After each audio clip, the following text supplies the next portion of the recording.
Why did SNFU break up? Do you want to go? Do you want to go? Do you want to go? Do you want to You want to go? That's why we broke up. It was getting stale, I guess. We just didn't want to do that anymore. It wasn't as fun as it should be. Music should be really fun when you play it, and it wasn't. It was getting really stale. No new ideas were coming out of it, and so we all just decided to do something else, something more diverse at that point. That was the idea. We just wanted to do different things, and we'd been with SNFU for a long time, 8-9 years. We kind of figured we've accomplished a lot of things with the band, and things were still getting better as we were going, but we thought if we ended on a good note, you know, don't milk it out and drag it into the mud for as long as we can. Maybe a bit of doing it for 8 years, and it's like, is this all I can do? Can I do something else? So we figured if we're gonna do it, it'd be a good time to make a new band now. It was just timing, but there's like a million reasons.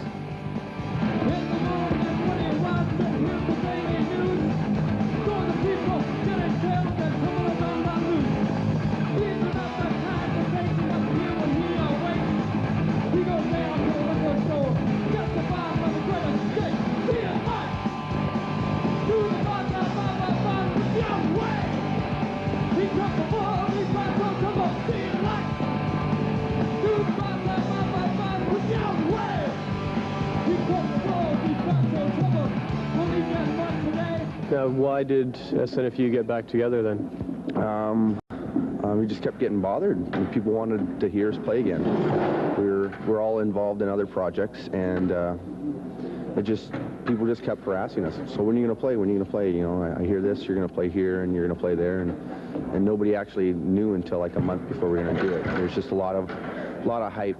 People were hyping it up.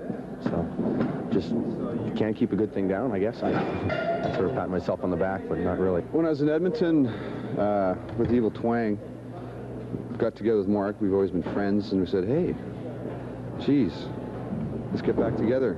And they went, okay. A couple phone calls, and actually it was kind of last minute. It took about a month and a half preparation. Then we just rehearsed 6 times and hit the road, and it's been great. It's like sitting in Edmonton. I want to be a musician, and I'm in Edmonton working in a restaurant. So it's like if I have a chance to go out on the road, I'll go out on the road. The record was out. I don't know. A lot of people still want to see the band. It's like a lot of places we'd go with the Wheat Chiefs and whatnot. People would be like, oh, is SNFU getting back together, or did you get back together? And there's like so much interest for the band. And then the record was coming out right at the time, and this was actually supposed to be post-team. After we broke up, this was like the final thing and all. And just at that particular time, after the record came out with their other bands and stuff, it was a good time to do it, because everyone was kind of taking a break or whatever, and it's like, either do it now or maybe never do it, because it was there. So it's, what the hell?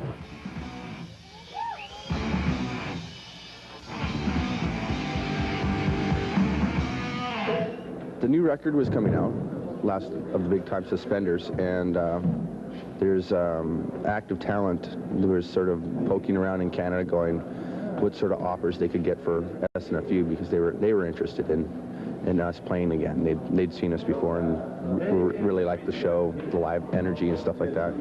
So they started poking around and asking questions, and stirred up a whole mess of interest. So, and then people started bothering us, and then I actually heard that we were playing in Regina, that it was booked at one point or something like this. It was just way ahead of itself, and I still had a tour to go on before this even. So it just happened, I guess. I don't know.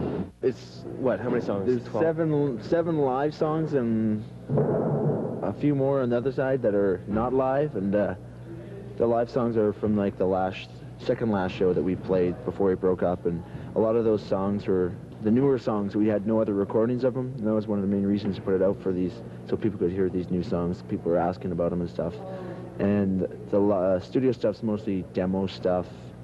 Some songs that we recorded when we did the Stick record, and they were like extra songs. People wanted it basically, so we put it all together and gave it to them. We gave them what they wanted.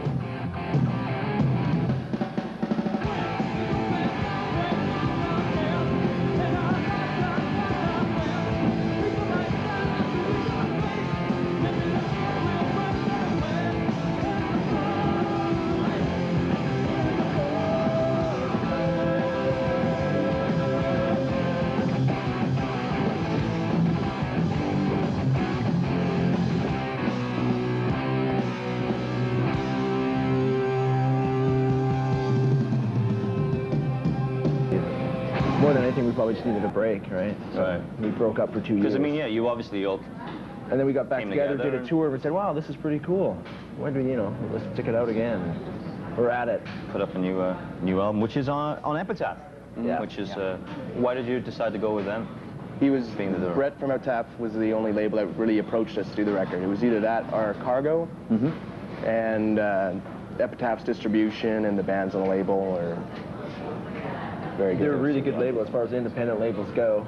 For hardcore bands, they're probably the best label to be on, Yeah. for sure, bar none, I'd say. And they do good promotion, and they like us, so.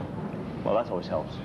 Yeah, he was enthusiastic about it, so Yeah. that counted more than anything. More than anything else.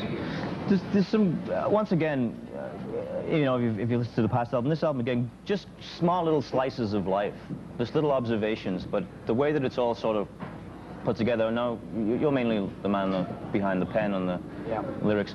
What is it like? Because they all seem to go together so well, and it's so hard, I think, for a lot of bands to put together like lyrics that actually mean something, but they're also like quite clever. How do you think that you do that? What special skill do you have? What's your secret? Why you Share it with the nation, please.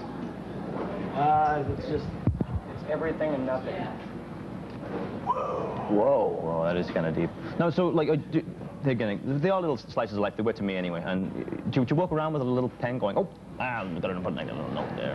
What's going on? Oh, is it just so that it's all like in your head that just comes out? Yeah, writing has no schedule for me. Whenever something comes up, I just write it down, and you go throughout the course of the day like that, and before you know it, you got a lot of stuff saved up, and you just piece it all together later. Right. Well, one of the songs that sticks out, of course, is the drinking and driving and Joni Mitchell reference. Yeah, that was my Canadian heritage. How did you put those two Songs. together? Because it is, to me, it said, don't How many drink and people drive. drink but and drive and listen to listen Joni to Mitchell? Joni Mitchell seemed to be a problem. Yeah. I don't drive, I don't drink, and I don't listen to Joni Mitchell, but I figured there's someone out there that does it. So Right. that song was for them. Okay.